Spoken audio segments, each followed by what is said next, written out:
ৰাজ্যিক সমিতিৰ নিৰ্দেশ অনুসৰি এই বৰ্ষৰ 28 জানুৱাৰীৰ পৰা সমগ্ৰ অসমতে প্ৰতিখন জিলাতেই এটা আন্তঃ মহাবিদ্যালয় মহাবীৰ লাচিত কাপ নামেৰে সদৌ অসম ভিত্তিত ফুটবল প্ৰতিযোগিতা অনুষ্ঠিত কৰাৰ কাৰণে সিদ্ধান্ত গ্ৰহণ কৰা হৈছিল আৰু সেই মৰ্মে প্ৰতিখন জিলাতেই এই মহাবীৰ লাচিত কাপ জিলা পৰ্যায়ত অনুষ্ঠিত হৈছে আৰু তাৰ লগত সংগতি ৰাখি গুৱাহাটী মহানগৰ অৰ্থাৎ কামৰূপ মেট্ৰ' জিলাৰ ভিত্তিত এই প্ৰতিযোগিতাত কামৰূপ মেট্ৰত প্ৰায় 22খন শিক্ষানুষ্ঠান অৰ্থাৎ 22টা দলে এই প্ৰতিযোগিতাত অংশগ্ৰহণ কৰিছে আৰু আজি চূড়ান্ত খেলখন ইয়াতে অনুষ্ঠিত হ'বলৈ গৈ আছে গুৱাহাটী বিশ্ববিদ্যালয় খেলপথাৰত আৰু ইয়াতে গুৱাহাটী স্থিত এই গুৱাহাটী বিশ্ববিদ্যালয় খেলপথাৰত দিছপুৰ কলেজ আৰু কেচি দাস কমাৰ্চ কলেজৰ মাজত চূড়ান্ত খেলখন ইতিমধ্যে হৈ আছে আৰু কিছু সময়ৰ পিছত আমি চূড়ান্ত ৰূপ পাম এটা আৰু যদি চাবলৈ যোৱা যে সমগ্ৰ অসমত 301খন শিক্ষানুষ্ঠানে অৰ্থাৎ দলে এই প্ৰতিযোগিতাত অংশগ্ৰহণ কৰিছে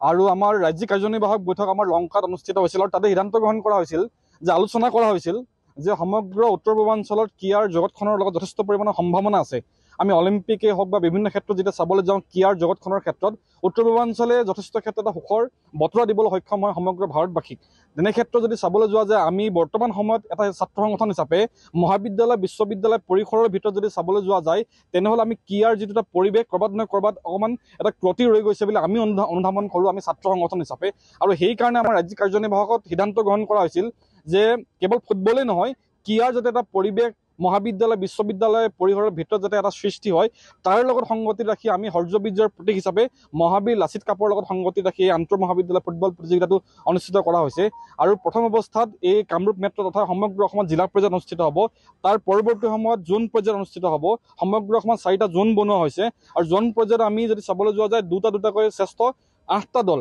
সমগ্ৰ জোনৰ পৰা আমি তেনেকৈ নিৰ্ণয় কৰা হ'ব আৰু পিছত পৰৱৰ্তী সময়ত কোৱাৰ্টাৰ ছেমি আৰু ফাইনেল গুৱাহাটীত অনুষ্ঠিত হ'ব এই 8টা দলৰ মাজত চূড়ান্ত খেলসমূহ অনুষ্ঠিত হ'ব আৰু তাৰ ফলাফলৰ ভিত্তিতে মহাবীৰ লাচিত কাপ তেওঁলোকে অৰ্জন কৰিবলৈ সক্ষম হ'ব সমগ্ৰ প্ৰক্ৰিয়াটো যদি চাবলৈ যোৱা যায় জিলা আৰু জোন পৰ্যায়ৰ পৰা আদি কৰি ৰাজ্যিক পৰ্যায়লৈকে সমগ্ৰ মুঠ প্ৰাইজ মানি 2.5 লাখ আমি ধাৰ্য কৰিছোঁ আমাৰ এই ক্ষেত্ৰত north east United FC Assam football সন্থা আমাৰ এটা গতিবিধি আছে খেলো ভাৰত যাৰ জৰিয়তে সমগ্ৰ ছাত্ৰ ছাত্ৰীসকলৰ ক্ৰীড়াৰ লগত যিসকল জড়িত হৈ থাকে তেওঁলোকক এখন মঞ্চ দিবৰ কাৰণে খেলো ভাৰত আমাৰ এটা গতিবিধি আছে তাৰ লগত সংগতি ৰাখি সকলোৰে সহযোগত এই মহাবীৰ লাচিত কাপ অনুষ্ঠিত কৰা হৈছে